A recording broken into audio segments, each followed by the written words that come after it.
story, a billionaire came home unannounced and froze when he saw the Black Maid with his daughter, Alexander Grant. It was a name spoken in boardrooms with a mix of admiration and envy. At 48, he had conquered markets, built empires, and sat atop a global tech conglomerate worth billions. But behind every news headline praising his business brilliance was a lonely man who had sacrificed too much. His wife had passed away 10 years earlier in a car accident, and since then, he had buried himself in work, thinking that money and power could distract him from the silence in his mansion and the distance growing between him and his only daughter, Amelia. Amelia was 13 now. A bright, curious girl with more heart than Alexander had ever seen in anyone, but he barely knew her anymore. While he attended conferences in Tokyo and closed deals in Zurich, she spent most of her days in a vast home, watched over by staff, tutors, and security personnel. He had given her everything except time. One rainy Thursday, without telling anyone, Alexander decided to fly back to his New York mansion. His meetings had been canceled, and for reasons he couldn't explain, he felt a pull to go home. Date.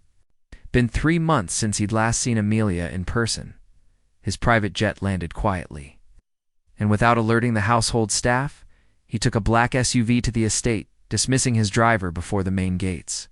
He walked through the side entrance, something he hadn't done in years, and stepped into the kitchen. It was quiet. Afternoon light spilled through the wide windows, and for a moment everything felt still, as if the house itself had paused to welcome him. As he climbed the stairs, he heard something, a soft giggle followed by a laugh. Not Amelia's alone. Another voice, deeper, older, warm. He moved silently toward the source of the sound. It was coming from the old sunroom, the one that overlooked the garden. The door was half open, and Alexander stepped closer, careful not to be seen. What he saw froze him in place. There, on the floor with colored pencils, paper, and picture books, sat Amelia and a woman he did not recognize. A tall, middle-aged black woman with kind eyes, short braided hair, and a faded apron. Her hands were smeared with colored chalk, and her laughter was contagious. She wasn't just watching Amelia, she was drawing with her, talking to her, listening. To her, Amelia was laughing freely, something Alexander hadn't seen her do in months. He blinked, stunned by the joy in the room. He leaned against the wall, suddenly unsure of what to do. He didn't know this woman. Who was she? Why hadn't anyone told him? Was she new staff? A hired tutor? The way she was talking to Amelia wasn't professional distance, it was love. He quietly stepped away before they noticed him, retreating into the hallway, unsettled and confused. Later that evening, he called his estate manager. "Who is the woman with Amelia?" he asked directly. There was a pause. "Her name's Grace, sir. She's a cleaner, originally hired just for part-time work. But, well, Amelia took a liking to her. She's been spending a lot of time with her. It's harmless. Amelia seems happier." "Happier," Alexander repeated, sitting heavily in his leather chair. "Why wasn't I told?" "Sir, with respect, you're not always reachable." And there was nothing unusual. Grace just bonded with Amelia. The girl adores her. That night, Alexander didn't sleep well. He watched the security footage from the last month. In video after video, he saw moments between Amelia and Grace that shook him more than any hostile takeover ever had. He saw Grace making pancakes with Amelia in the kitchen, both covered in flour. He saw them dancing in the hallway, laughing uncontrollably. He saw Grace comforting Amelia during a thunderstorm, holding her hand as she cried. He saw his daughter loved, not managed, the next morning. Alexander came down to breakfast, determined to finally speak with Grace. She was already in the kitchen, folding dish towels. She looked up when he entered, startled. "Good morning, sir," she said politely, hands stilling. "You're Grace?" "Yes, sir. Grace Miller." He looked at her closely. She didn't flinch under his gaze. "I saw you with my daughter yesterday." "Figured you did." He blinked. "You figured?" She gave a small, almost amused smile. "When the house goes that quiet and someone new is in the hallway, you learn to feel it. You've been away a long time, Mr. Grant." He wasn't used to people talking to him like that. Not with disrespect, but not with fear either. Just honesty. I appreciate what you've done for Amelia. He hesitated. I didn't expect to come home and see that. See what? She asked softly. He wasn't sure how to answer. Her happy with someone I don't know. Grace looked him in the eye. You don't have to know me to know what a child needs. She needed someone who looked her in the eyes when she talked. Someone who didn't treat her like an assignment. I didn't plan it, it just happened. I saw a little girl who was lonely. He nodded slowly, feeling shame creep into his chest. You think I failed her? Grace tilted her head. Think you've been busy trying to build something big. But sometimes the smallest things are the most important. Alexander didn't speak. He just nodded again and left.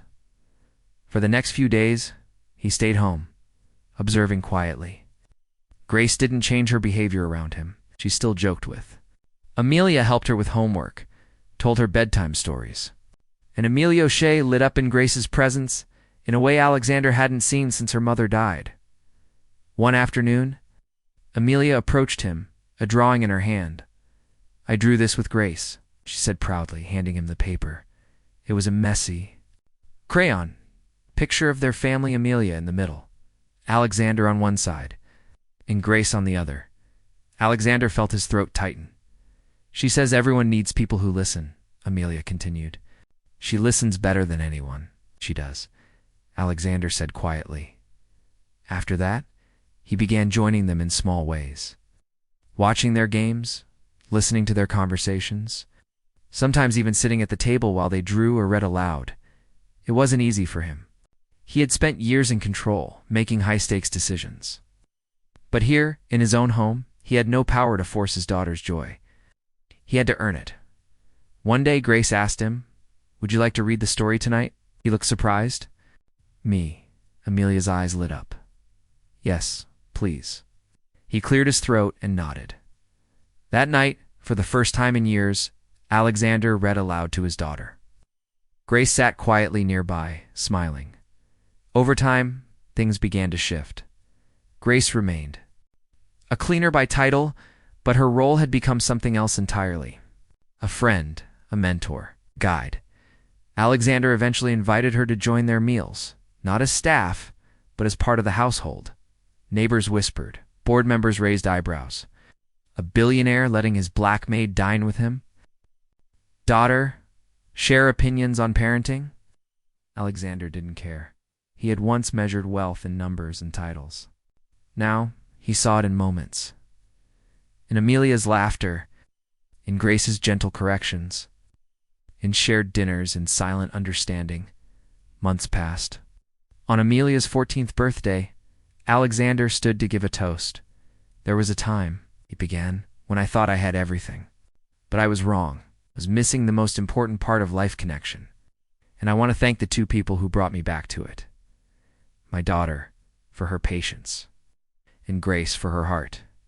The guests clapped. Amelia hugged him tightly. Grace wiped a tear from her cheek. Later that night, as the party wound down, Alexander walked out into the garden where Grace stood looking at the stars. I never thanked you properly, he said. You don't need to, but I want to. You didn't just help Amelia. You helped me remember who I used to be before the money, before the fear. She looked at him, soft and steady. You're still becoming. We all are.